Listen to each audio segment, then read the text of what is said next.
Hai, owner bisnes yang kat luar sana, tahu tak ada rebate cukai yang korang boleh claim untuk kurangkan cukai. Contohnya, syarikat yang memenuhi syarat boleh menikmati rebate sebanyak RM20,000 setahun mengikut tempoh tertentu.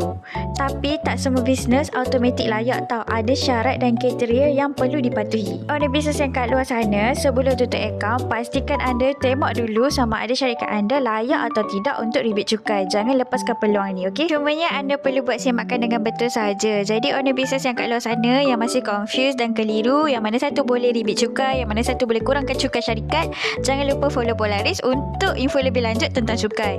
By the way, kami ada coffee session bersama Puan Mariani pada Khamis ni 13 Ogos 2026. Jadi owner bisnes yang kat luar sana yang nak tahu tentang lebih lanjut tentang cukai, yang nak coffee session bersama Puan Mariani, yang nak tanya banyak soalan tentang cukai, yang mana boleh lagi nak kurangkan cukai syarikat, yang duk bayar cukai tinggi-tinggi tu nak kurangkan lagi cukai syarikat, tolonglah join coffee session bersama Puan Mariani Khamis ni 13 Ogos 2026.